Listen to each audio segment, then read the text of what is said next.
snap. The kick is in the air, and the kick this time is no, sir-ree. No, sir-ree. Final score, Tennessee 20, Florida 17. Pandemonium reigns. You're listening to the RTI Podcast, powered by LockyTopInsider.com. Hello, everyone, and welcome in to the RTI Podcast. I am Nathaniel Rutherford, joined by Ben McKee, and we are now going to be your main source for esports news. RTI is going to be covering just mainly esports. So, Ben, I hope you have your Xbox and PlayStation thumbs ready, because we're going to be all esports all the time because we have nothing else to talk about. Yeah, it's not going to be a fun month. Thankfully, MLB The Show, the latest MLB The Show comes out on the 17th. Mm-hmm. Today's the 13th, so what's that? Next Tuesday, and cannot come out soon enough. Right now, I'm stuck playing 2K and Fortnite and binge watching shows on various platforms. So and listening to podcasts. So. Mm-hmm. I don't know. I already missed sports a day after the hiatus, but here's it's a life that I'm going to have to get used to. So if anybody wants to play Fortnite or 2K or MLB The Show, just hit me up, I guess. Yeah, you mentioned listening to podcasts. Hopefully, a lot of you listening to this will have some entertainment here for about half an hour or so, however long we record. But we do appreciate. We're obviously not going to be doing esports stuff, but we do appreciate all of you tuning in to this episode of the RTI Podcast. It'll still be sports. We'll still talk about sports, but kind of a sports light, I guess, type of podcast. We're talking more reacting to all the stuff that has happened this week, kind of what that means for the future for Tennessee. There's been a lot of stuff, a lot of news that's happened this week. So just to catch you up, guys, really quickly, in case you haven't heard, all the stuff that's happened. Obviously, NCAA tournaments have been canceled. The College World Series has been canceled. All the spring and winter championships across college athletics have been canceled. Obviously, all the professional leagues at this point, MLB, NBA, NHL, they've all been postponed until a later date. The SEC just announced on Friday, the day we're recording this podcast, that originally they had postponed everything until March 30th. They're now postponing everything through April 15th. So Tennessee came out and said, not only we're not going to be able to do spring practices, or all the other teams on the campus not going to be able to, compete or practice or have meetings and stuff, but the orange and white game, which was scheduled for April 18th, has been postponed and its fate will be decided at a later date. So they've not given up on having the orange and white game. They've not given up completely, and canceled it. But it, along with, I think I saw, Florida, most of the other SEC schools, all of their spring games, they're saying they're postponing them, and we'll kind of figure it out at a later date what's going to happen. So yeah, that, and then I guess kind of the one piece of good news out of all this, it's only good because this would have had to have happened if not for all the cancellations. But the only piece of good news that's kind of come out of all of this is that the NCAA came out on Friday and said that they're going to give an extra year of eligibility to all these spring athletes, all the athletes on the spring teams, teams like baseball, softball, outdoor track and field, things like that. They're going to get an extra year of eligibility to make up for this season essentially being lost for all of them, because at this point they can't play until at least April 15th, and even then, who knows if it will be kind of pushed back even further. And then they've already gone ahead and canceled the College World Series, the Women's College World Series, and things like that in June. So Ben, we have kind of a lot to I guess really break down here. I do want to get just initially though your thoughts on all of it. Do you think it was the right choice to cancel the NCAA tournaments? Do you think it was the right choice to go ahead and cancel all the College World Series? Because I can 100% get behind what we saw on Thursday with the canceling of the SEC tournament, all the Power 5 tournaments, all the tournaments eventually. I can get behind that. I can get behind the canceling of the NCAA and the March Madness in general, because that is, that's happening soon. That's happening, would be happening this weekend, next weekend, and in the near future. So I can understand that. I was surprised to see that they went ahead and canceled the College World Series. I think maybe they can go back and change the language of what they said, but maybe they can just postpone it and maybe, look ahead and say, hey, maybe we can actually still have this. But I've agreed with pretty much all of the decisions, because you've got to take the public health and safety of fans, of players, of coaches, of us media members and stuff that go to games too. you got to take all that into account and do what's best for the health. But the only one so far that I've really disagreed with and kind of scratched my head on was I don't get why they went ahead and canceled something that's happening in June rather than just saying we're going to wait and see what can happen and if everything's going to be fine by that point, maybe have a shortened season. But I don't. That's the one so far I haven't understood was why go ahead and cancel both the World Series and so that's happening in the summer rather than just saying let's wait for it. Yeah, I in terms of the NCAA tournament, I guess we should start with the conference tournaments. Mm-hmm. It was the right move to cancel the conference tournaments. Yeah, do you want to tell our listeners about your the quickest trip ever to Nashville that you took this week? Yeah, I was heading to Nashville on Thursday. Left at 9:30ish, somewhere in there, and I got to the Mount Juliet exit, and I found out that the tournament was canceled and turned right back around. I literally got off at the Mount Juliet exit, stopped at a gas station, bought me a nice beverage, a bag of chips, and got back in my car after I topped my gas tank off with gas, and I came on back to Knoxville. So that was a fun trip, and got stuck in traffic for an hour, standstill, because the state of Tennessee decided to do construction on a bridge near Crossville, on the other side of Crossville, going back to Knoxville. So that was fun. So I spent like 5.5 hours in a car, all for nothing, but had good quality time with my podcast. So that was fun. But I did think it was the right decision to cancel the conference tournament, as much as I hate that it had to happen, because if I wanted to spread the coronavirus, if I wanted to spread it and I was trying to get as many people as possible, I would hold a conference basketball tournament. I mean, it's really simple. You have 14 teams all across the southeastern part of the United States, including Texas and Missouri, Florida, and then obviously all of the southern states that we really consider southern: Mississippi, Alabama, Tennessee, Georgia, Kentucky. If I wanted to spread the virus, I would bring all 14 of those teams, put them in the same city, in the same arena, and beyond the teams and the team personnel and the coaches and the immediate family, let's bring every fan base from all across the southeastern part of the United States and put them all in one arena. And then on top of that, let's have multiple sessions of games and swap out the fans and have them interact for 4 consecutive days. So if the coronavirus is as big of a threat, not in terms of losing lives, yes, there's a possibility of life lost, but just in terms of, our country being sick in general, if it is truly a serious matter, such as the doctors and people who are way smarter than us are saying it is, then you don't need to put on a conference tournament. It's really as simple as that, because like I just explained,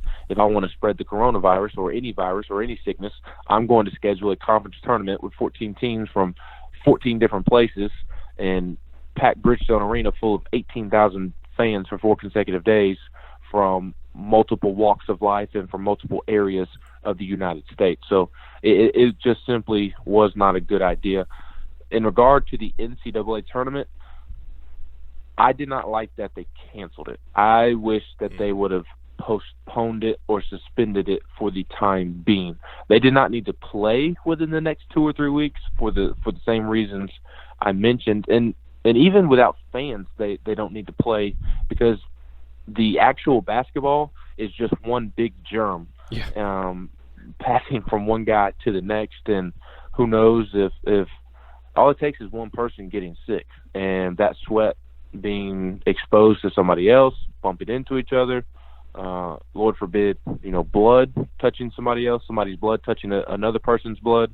I mean, that's just disaster written all over it if the necessary precautions are not taken. So I don't think that they needed to play the NCAA tournament right now, but I did not like that they canceled it. I wish they would have postponed it for 3 weeks to a month and then reevaluated things, because what if, maybe miracle is too strong of a word to use, but what if a miracle does happen and we do receive good news in regards to the coronavirus in the next 2 or 3 weeks, and all of a sudden it is okay to play and host events. So that is kind of why I don't like the canceling of the NCAA tournament. You can always cancel it at a later date.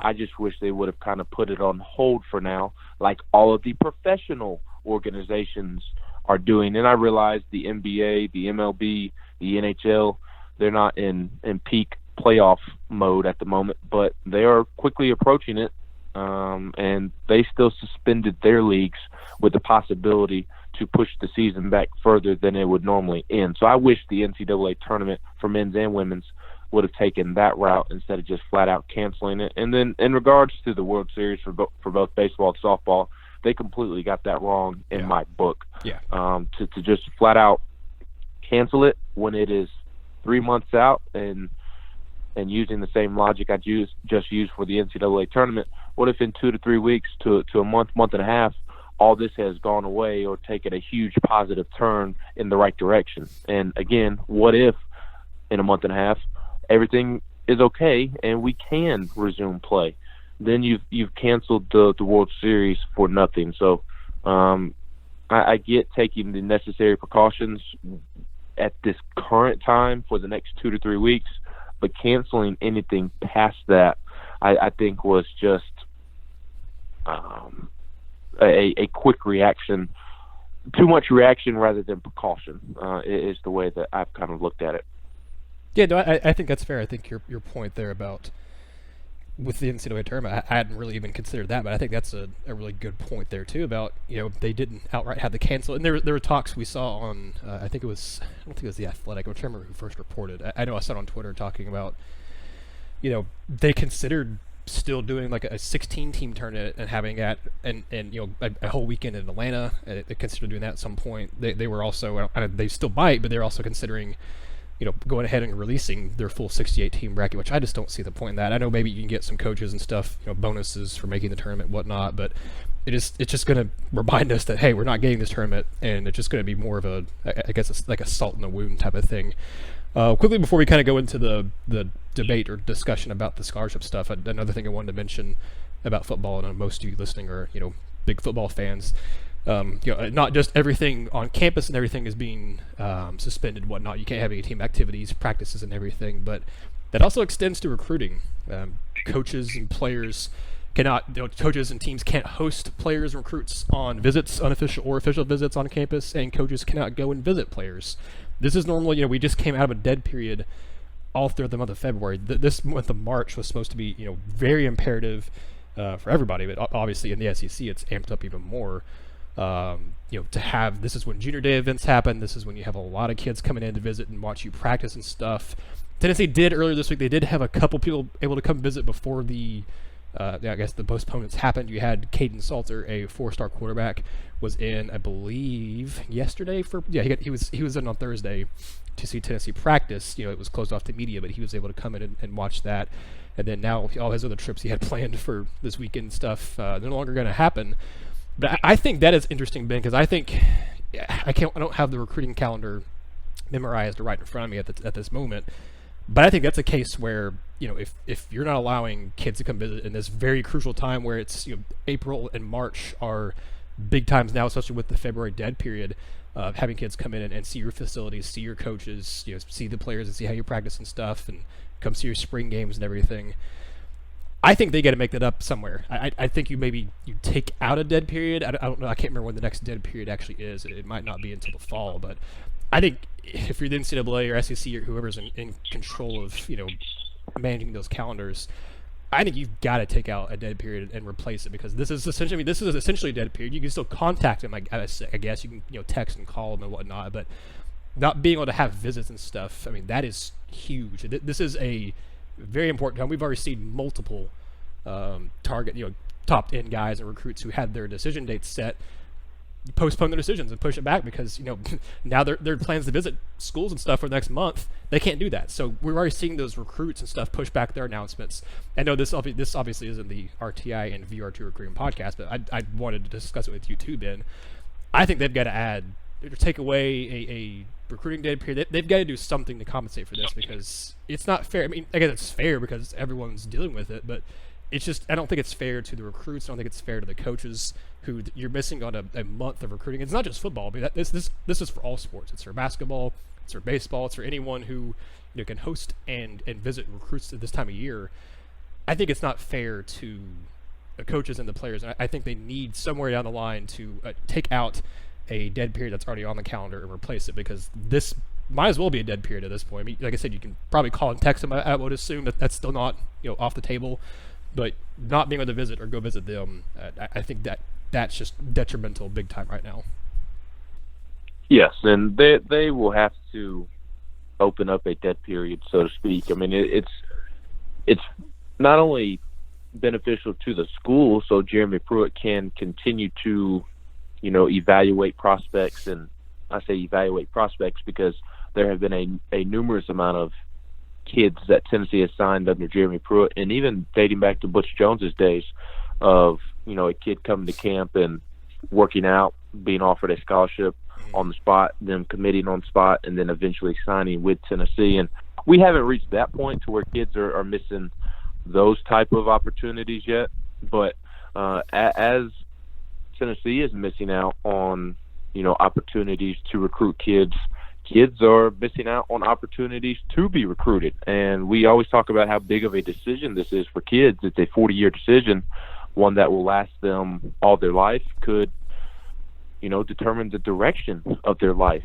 depending on what school they choose to go to. So this is a month and a half of them not being able to really take full advantage of the process and evaluate things. And I realize that we are still early in the process, but because of the early signing period, how many kids commit during the summer now? The summer's right around the corner. I mean, it definitely is starting to feel like summer outside, trending in that direction. So I think it's as big of a loss for the school as it is for the kids, just because there are so many opportunities lost out. And honestly, I think it's more of a loss for the recruit than it is the school, because right now the school is like, yes, Tennessee is hosting junior days, but the camps that the Vols will host during the summer are more important than the junior days, because that is their time to evaluate. It's easier to get kids on campus in the summer because school isn't going on. So right now, to me, it's a bigger loss for the recruit for those same reasons I just mentioned, just that it's a big decision. And right now, it's a month and a half with kind of no direction and inability to learn about a school. And sure, they can talk on the phone and whatnot, but in terms of on-campus visits or coaches visiting them, that's a lot of information that is being lost there, and it has to be made up at some point down the road. And it's a two-way street. Both the school and the recruit have things to gain from recruiting, and that is being lost right now. So the only way to make up for what's lost is to give back during a dead time, in my opinion. I completely agree. 100% agree. We'll go on here to the next topic, and this might be the last one we do. It's like, this will be a little bit shorter of a podcast, but we want to do something to kind of react to all this and give sports fans at least a little something maybe to have over the weekend where there's not going to be anything to watch. I guess, I don't know, Ben and I were talking before we record here. I guess maybe the WWE is going to still be going on. That hasn't been canceled yet, but I don't know how much that's going to really garner in viewership. I know we probably do have quite a few WWE fans. So judging from my timeline a lot on Twitter, there are a lot of WWE fans in the Tennessee fan base, so maybe it will be more viewed than I expect. Not in person, because it's not going to have it in front of any fans, but on television and whatnot. But I think the last thing we can talk about here, unless we end up having another tangent coming off of this, is the NCAA's decision to grant the extra year of eligibility to the spring athletes. I think we can all agree, you and me, Ben, and everyone else listening, that's the right choice. I don't think there's really any debate in that. I would be stunned if anyone thought the NCAA was making the wrong decision in giving all the spring athletes an extra year of eligibility, because at this point, their seasons might as well go and be canceled. I mean, Tennessee baseball and softball, for example, they cannot play again for another month.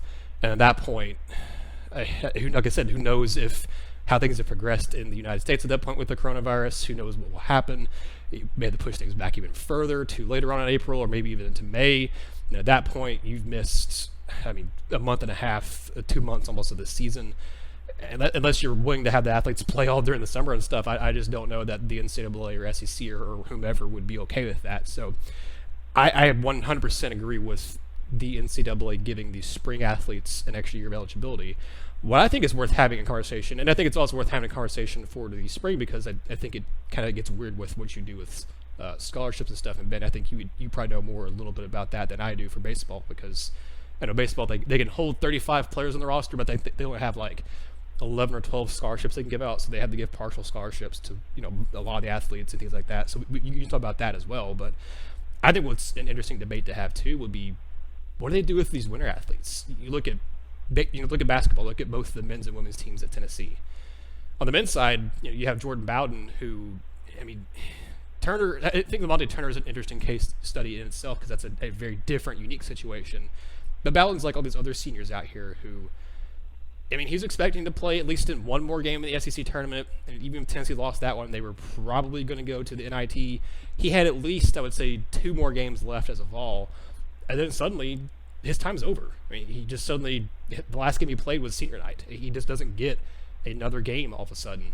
You look at, you brought this up on the Swain event on Friday morning, Ben. You look at the ETSU basketball team, who, I think a lot of Vol fans were going to be rooting for them in the NCAA tournament, because they had a chance to make, I think it's to the at least the Sweet 16, depending on who they get matched up with.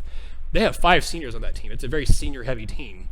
Those kids aren't going to get a chance to even play in the Big Dance this year and get a chance to make that special run. You look at teams like Dayton, like San Diego State, these non-blue blood teams that were having dream seasons that they don't always have. They don't get the chance to be top 10 teams and get a chance to be a high-end, potentially 1 or 2 seeded NCAA tournament.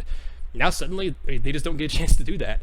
And while it's you look at other kids out there like these freshmen or other juniors and things like that who are probably going to be leaving for the NBA early anyway, it gives guys like Bowden. You look over at Lady Vols, it gives maybe a chance for a Kamara Harris or a Lou Brown. I don't know if they would extend that, since Lou Brown was a redshirt already, but it gives a chance to have another year of eligibility, because your season ended a lot sooner than you thought it was going to. Lady Vols were probably going to be, I would be stunned if they weren't in the NCAA tournament for women's basketball. Now they didn't even get a chance. Kelly Harper's first team at Tennessee doesn't get a chance to compete in the biggest tournament in women's basketball. They just don't get a chance to do that now. I don't know. It gets tricky to try to figure out if you should give them a whole year of eligibility for that, because they did play the entire regular season, but most of the men's side, they missed out on playing their conference tournaments and playing in the NCAA tournament. On the women's side, you had quite a few still not playing their conference tournaments at this point, and obviously not the entire NCAA tournament. So you had one big aspect where you played 30-plus games, but the games that really matter, the ones that people are tuning into the most, the tournament, the postseason play, the ones that where you're defined as a player, those are ones that are not happening. So I don't know how you resolve it necessarily. I don't know if you give them like a partial year. I don't know how you would do that. I think something needs to happen for these seniors. It's one thing to have a junior and then missing out on the postseason like this. It's another thing for these guys who were not expecting it, for this to be their last game, to miss out on the postseason. I think, look at guys like Bowden, you look at guys across the country. Look at, Auburn had, except for the freshman, except for Rakpo, or I think I just said his name incorrectly, but you all know who I'm talking about, Coro. Except for him, I think their entire starting lineup and their 2 deep in the bench were all seniors. Those guys were looking forward to making, potentially winning the SEC tournament again, potentially making another deep run in the NCAA tournament, and now they're done. They don't get a chance to do any of that. So I think something needs to happen in these winter sports and basketball and track and field and everything like that. I think part of the track and field is a winter sport. I have on RockyTopInsider.com on one of the articles, the article talking about the NCAA giving spring athletes the year of eligibility. There's a breakdown of all the spring winter sports, and I'll pull it up here in a second, read it off. But I think something needs to be done, Ben. I don't know if you have a better, I guess, kind of a clearer, not proclamation, but a clear, I guess, a thing to give to the NCAA than I do. But I think something needs to happen for these winter athletes, because it just is not fair. And I know life is not fair, but it is really not fair for these guys and these girls who do not get to experience the end of their senior season the way that they were hoping. I would just flat out give them another year. I don't care that, the Jordan Bowdens, and not even just Jordan Bowdens, every single senior has played a full regular season, but what they are missing out on, and yes, it's not everybody, UTC isn't missing out on what ETSU is, but, and I realize that's kind of a weird quirk you would have to work through if you did grant the seniors of winter sports another year of eligibility, but I think it is worth giving those players another year to make up for the players at Dayton and ETSU, even at schools like Auburn, San Diego State. It is worth giving them that opportunity to make a championship Cinderella type run again, because again, yes, they did play a full regular season and what have you, and it may just be for one more game, but chasing a championship in March in the NCAA tournament and the conference tournament for a chance to make the NCAA tournament, that is more important than the 30 regular season games that they played. So for that reason, I would just simply allow all seniors, if they want to return for one more season. I don't know exactly how you do that, but I would, make the decision to do it, and then you have several months to figure out how to make it work. And I think the first step would be, just allowing a maximum number of roster spots for each school, and then setting, a limit on how teams can make sure, because if you just allow teams to have as many players as they want, there will be coaches that try to take advantage of that. So I would allow a 1 year, have as many players as you need policy, but you also have to find a way to monitor it, to make sure people aren't taking advantage of it. Like, I guess for Tennessee's instance, if Jordan Bowden and Lamonte Turner were granted permission to return for one more season, allow those two to return if they want to, and then with the freshmen, obviously Tennessee would still have those guys coming in, but then that be their set roster, because the spring signing period is coming rapidly. It might change now. But I also think what would keep coaches in check from abusing that power of an unlimited roster spot is that, and this won't necessarily help with the grad transfers, but it will help with the amount of players they sign out of high school, how many high school recruits they sign, is that they'll have to get it back to under 15 the next season. So right. You can't just sign 10 freshmen and just expect for everything to be okay, because the following season you will have to be under that 15 number limit. So teams may try to take advantage of it with grad transfers, but I think it's just kind of a 1 year. You just kind of have to deal with it, and I think it's something that you have to make happen. Just simply put, chasing a championship, whether that be a conference championship or an NCAA championship, that is far more important and far more of a goal than playing 30 regular season games. So, and again, I realize that, some schools that have already been eliminated from their conference championship, but the seniors at Vanderbilt, they don't deserve an extra year, because they did complete their season. If everything would have played out, exactly, their season was completely over before all the cancellations began. Same with Ole Miss, same with all the mid-major tournaments that happened last week. But you can't allow the seniors who have not, quote unquote, finished their career to return, because then those schools, the Vanderbilts, the Ole Miss, then they will most definitely be at a disadvantage. So I just kind of think it's a situation to where you have to make a decision, and it's just not going to be clear cut. It's not going to be clean. It's not necessarily going to be pretty. You're just going to have to make the decision and make sacrifices elsewhere. And I feel as if, the seniors returning on schools, on teams that don't necessarily deserve it, I think it is worth allowing, the 5 seniors at ETSU who I truly think that they would have made the Sweet 16 unless they just drew a really, really tough matchup. I truly believe that they would have made the Sweet 16. That I've watched that team in person. I kept up with them all season long. That is a very good basketball team, and they would have been one of the better teams in the SEC. I firmly believe that. It's unfair for those 5 seniors, after all the work that they've put in, running through the Southern Conference, running through the SoCon tournament, to not have a chance to play in the NCAA tournament. It is just simply not fair. And I'll even take it a step further. I don't want Auburn to win in the SEC tournament. I don't want Auburn to win in the NCAA tournament. But Auburn's 5 seniors of Austin Wiley, Anthony McLemore, Samir Dowdy, Danielle Purifoy, and I think Javon McCormick is the 5th one.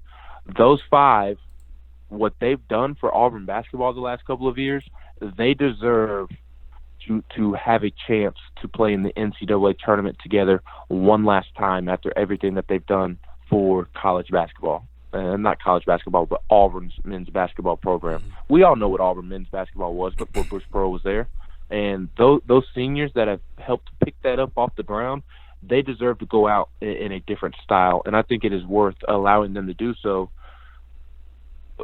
even though that there are some seniors out there who did complete their senior season. And, even if you did allow a team like Auburn to return its seniors, they're still going to suffer a loss because Isaac Okoro is still going to get drafted and he's still going to leave. It's kind of like with baseball and softball. The NCAA made the absolute right decision to grant all of the spring sports players their year back. But as nice as that is, and Tennessee baseball finally has a legitimate championship-worthy team, and sure, they'll quote-unquote get to run it back, the starting lineup, the pitchers, they'll get their year back, but Tennessee's not going to get Garrett Crochet back.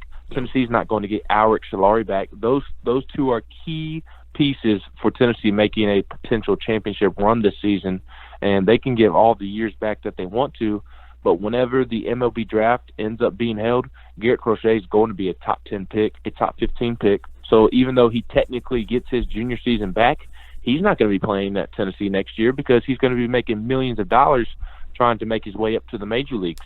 Same with Alric Solari. He's not a guarantee, gone after this season like Garrett Crochet is. Garrett Crochet, I can just tell you right now, unless he just, suffers a horrific injury and just simply can't, and his draft stock plummets because of that or because of off-field issues, Garrett Crochet is not going to be in Knoxville next year pitching for the Vols. He's a left-handed pitcher who Baseball America labeled as the best fastball in America. He's a lefty who throws a 6-slider, a filthy changeup, and throws absolute cheese on the mound. I mean, he just absolutely pumps gas up there to the plate. He's not coming back next year. He's going to be making millions of dollars. Alric Solari, I think he'll be a high draft pick in terms of 2nd round, 3rd round, and I think he'll be gone. But there is a possibility he returns, but I would be surprised if he did. So, those baseball players get their year back, but Tennessee baseball doesn't get their 2 best players back because of the MLB draft, and that really sucks for Tony Vitello because I can tell you, since the moment he got the Tennessee job, all eyes have been on year 3. It wasn't a 4-year, a 5-year plan for Tony Vitello. He was all in on year 3. He laid out a plan. He far exceeded that plan. I mean, not to use a baseball pun here because I'm talking about baseball, but he knocked that plan out of the park. I mean, completely blew it out of the water, and now he doesn't get a chance at going and making a chase at doing some damage and trying to win a championship.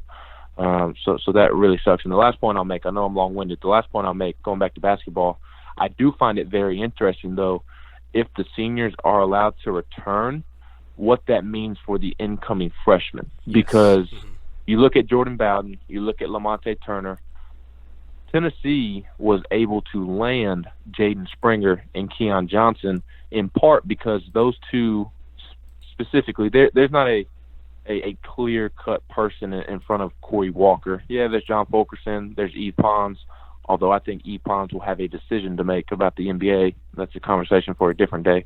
And I know kind of people raise their eyebrows at that. I think he's going to have a decision to make.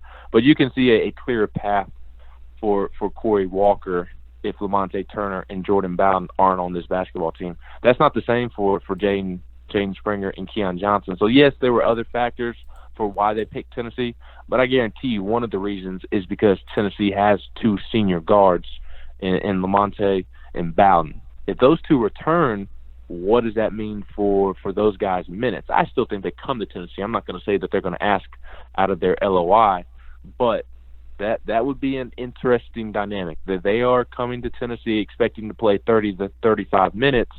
If Bowden returns, if Lamonte returns, they're not going to play 30 to 35 minutes unless injuries happen again. So there are a lot of moving pieces. Obviously, I just talked through a bunch of them and was very long-winded. But at the end of the day, it's already happened for the spring sports. Whatever you got to do to make it happen for the winter sports, allow those seniors one opportunity to come back, no matter what it takes, in my opinion. It's going to be interesting, and obviously, the seniors don't have to agree. Bowden doesn't have to come back. I think it would be better for him to come back because he had such a disappointment. It wasn't as disappointing as I think as maybe some people were making it out to be, or as we kind of all thought it was going to be in January and stuff. But he had a disappointing senior season when you look at what he's expected to do.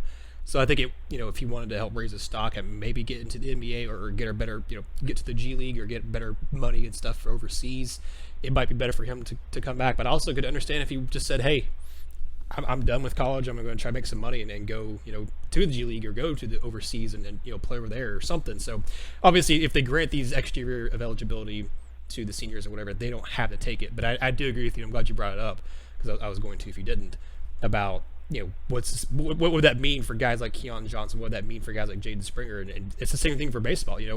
If Tennessee gets to give an extra year, when Tennessee gets to give an extra year of eligibility to these baseball and softball players, how does it impact these guys and girls that Tony Vitello and the Weeklies are recruiting for their respective teams?